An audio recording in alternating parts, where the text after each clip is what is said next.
Welcome back on smart chemistry YouTube channel. तो आज के इस लेक्चर में हम डिस्कस करने वाले हैं एक नेम रिएक्शन जो काफी स्पेशल होने वाली है एमएससी पीजी स्टूडेंट्स के लिए, साथ ही नेट गेट एग्जाम्स के लिए भी। तो अपनी जो रिएक्शन है वो है सेपिरो रिएक्शन। तो सबसे पहले बात करते हैं कि रिएक्शन जो है वो होती क्या है, इसमें प्रोडक्ट कौन सा बनता है, कौन सा स्टेबल प्रोडक्ट बनेगा, सबस्ट्रेट क्या होते हैं, कौन से रिएक्शन काम में लिए जाते हैं। When tosyl hydrogen of aldehyde and ketone are treated with strong organic base, then alkyl will be formed, and this reaction is known as सेपिरो रिएक्शन। जब सेपिरो रिएक्शन के अंदर होता क्या है, जब हम टोसिल हाइड्रोजन की रिएक्शन एल्डिहाइड या कीटोन के साथ करवाते हैं तो हमारे पास टोसिल हाइड्रोजन का फॉर्मेशन होता है, और उसकी रिएक्शन जब हम ऑर्गेनिक बेस जो स्ट्रॉन्ग बेस है उनके साथ करवाते हैं तो एल्किन का फॉर्मेशन होता है। यही सेपिरो रिएक्शन होती है। तो उसके की पॉइंट्स देख लेते हैं। सबसे पहले इसके अंदर जो प्रोडक्ट बनता है अपना वो काइनेटिकली स्टेबल होता है। काइनेटिकली स्टेबल प्रोडक्ट का फॉर्मेशन होता है, और इसके अंदर जो प्रोडक्ट बनता है वो क्या बनता है, एल्किन। सबस्ट्रेट कौन से काम में ले जाएंगे, सबस्ट्रेट इसके अंदर काम में ले जाएंगे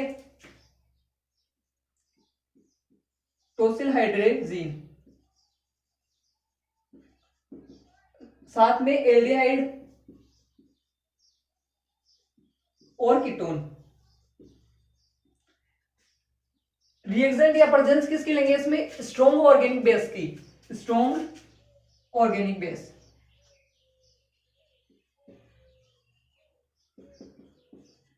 स्ट्रॉन्ग ऑर्गेनिक बेस कौन से होंगे, mostly alkyl lithium. Alkyl lithium mostly butyl lithium काम में लिया जाता है। तो ये वाले स्ट्रॉन्ग बेस काम में ले जाएंगे और एल्किल का फॉर्मेशन होता है, इसे हम सेपिरो रिएक्शन कहते हैं। तो सबसे पहले बात करते हैं रिएक्शन की कि रिएक्शन कैसे होती है। आप इसका स्क्रीनशॉट ले लीजिए, बाकी मैं इसको रिमूव कर देता हूं।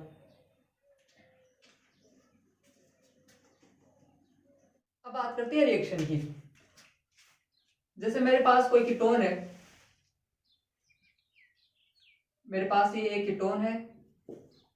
अब मैं इसकी रिएक्शन करवाऊं टोसिल हाइड्रोजन के साथ में, तो यहां से दो हाइड्रोजन और यहां से ऑक्सीजन आपस में रिएक्ट करके एक वाटर मॉलिक्यूल बाहर निकाल देंगे। और जो वाटर मॉलिक्यूल होता है वो हमें पता है ऑर्गेनिक केमिस्ट्री के अंदर अच्छा गुड लिविंग ग्रुप है, तो यहां से वाटर मॉलिक्यूल रिमूव हो जाता है। ये वाली रिएक्शन जो है हम लोगों ने यूजी और सीनियर क्लास के अंदर भी पढ़ ली होगी। जैसे कोई भी हमारे पास कार्बोनिल कंपाउंड है, जब उसकी रिएक्शन हम हाइड्रोजन के साथ करवाते हैं तो यहां से जो दो हाइड्रोजन है ये ऑक्सीजन के साथ में रिएक्ट करके वाटर मॉलिक्यूल बाहर निकाल देते हैं। यहां से मैंने क्या कर दिया, जो एक प्रोटॉन था उसको रिमूव करके उसकी जगह टोसिल ग्रुप ऐड कर दिया था, तो वाटर मॉलिक्यूल रिमूव हो गया। अब उसके बाद में जो अपनी सेपिरो रिएक्शन है वो स्टार्ट होती है। बट एग्जाम के अंदर एग्जामिनर जो है यहां से भी हमें रिएक्शन स्टार्ट करवा सकता है। ये वाला ग्रुप देखिए टोसिल हाइड्रोजन का फॉर्मेशन करवा ले, इसके बाद में फॉर्मेशन होता है अपना टोसिल हाइड्रोजन का। ये वाला नाइट्रोजन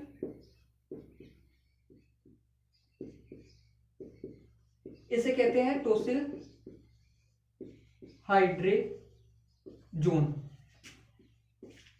रिएक्शन जो है अपनी यहां से स्टार्ट होती है। अब जो हमने स्ट्रॉन्ग ऑर्गेनिक बेस लिए थे वो काम में लेते हैं। सबसे पहले फर्स्ट इक्विवेलेंट लेते हैं उसका ब्यूटिल लिथियम। अब ब्यूटिल लिथियम के अंदर हमें पता है जो लिथियम है वो मेटल है, अपने इलेक्ट्रॉन है वो इजिली डोनेट कर देती है। जैसे इसकी स्ट्रक्चर कैसी होगी 1 2 3 4, यहां से यहाँ पे नेगेटिव चार्ज, इस पे पॉजिटिव चार्ज। यहाँ पे जो कार्बन है वो sp3 हाइब्रिडाइजेशन स्टेट के अंदर है, और इस पे जो नेगेटिव चार्ज है वो स्टेबल नहीं होता है। वैसे भी ये स्ट्रॉन्ग बेस है तो प्रोटॉन को रिमूव करेगा। अब प्रोटॉन रिमूव कहां से होगा, प्रोटॉन रिमूव वहां से होगा टोसिल हाइड्रोजन में जो मोर एसिडिक होगा। अब मोर, जैसे प्रोटॉन यहाँ पे भी है यहाँ पे भी है, बट जो मोर एसिडिक होगा वो सबसे पहले रिमूव होगा। इस पे नेगेटिव चार्ज और इस पे पॉजिटिव चार्ज और इस पे नेगेटिव चार्ज। अब यहाँ पे नाइट्रोजन के पास में एक प्रोटॉन है, और हमें पता है नाइट्रोजन और हाइड्रोजन में नाइट्रोजन की इलेक्ट्रोनेगेटिविटी सबसे ज्यादा होती है, तो यहाँ से जो ये प्रोटॉन है वो इजीली रिमूव हो जाएगा। इस प्रकार से इस पे नेगेटिव चार्ज, और हमारे पास फॉर्मेशन हो जाता है किसका, ब्यूटेन का। अब नेक्स्ट जो स्टेप है वो क्या होगी,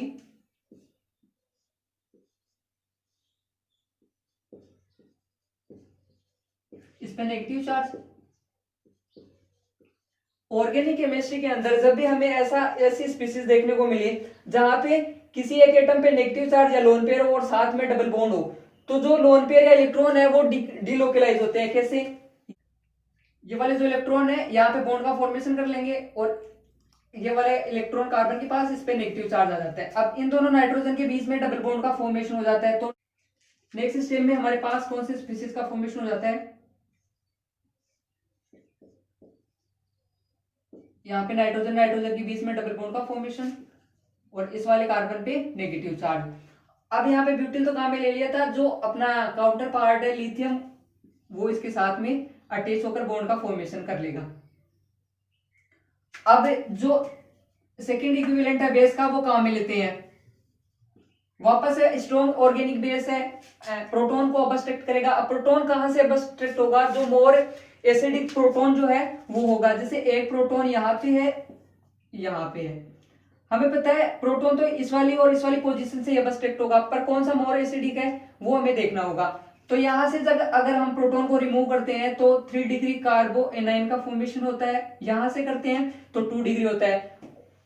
और हमें पता है जो प्राइमरी और सेकेंडरी है जो वो 3 डिग्री कार्बो एनाइन से मोर स्टेबल होते हैं, तो यहां से प्रोटॉन का रिमूवल होगा। अब यहां से जब प्रोटॉन रिमूव हो जाएगा तो वापस से हमारे पास ब्यूटेन का फॉर्मेशन हो जाएगा और इस वाले कार्बन पे नेगेटिव चार्ज। नेक्स्ट स्टेप में क्या होगा,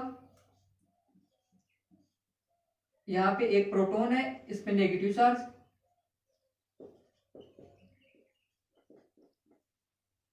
और यहां पे लिथियम है। अब यहां से नेगेटिव चार्ज यहां पे ट्रांसफर और बॉन्ड का फॉर्मेशन हो जाएगा। साथ में इस वाले बॉन्ड के इलेक्ट्रॉन यहाँ पे बॉन्ड का फॉर्मेशन कर लेंगे और टोसाइल जो है वो लीविंग ग्रुप के रूप में बाहर निकल जाएगा। अब नाइट्रोजन और नाइट्रोजन के बीच में ट्रिपल बॉन्ड का फॉर्मेशन होगा, यानी कि यहाँ से नाइट्रोजन गैस भी अपनी रिमूव हो जाएगी। और हमें पता भी है ऑर्गेनिक केमिस्ट्री के अंदर किसी भी सिस्टम से जब गैस रिमूव होती है तो सिस्टम की एंट्रोपी इंक्रीज होती है, और कोई भी सिस्टम यही चाहता है कि उसकी एंट्रोपी इंक्रीज हो ताकि डेल जी का मान और नेगेटिव हो और मोर स्टेबल प्रोडक्ट का फॉर्मेशन हो। अब यहां से ये दोनों रिमूव होने के बाद में हमारे पास इस वाली स्पीसीज का फॉर्मेशन हो जाता है।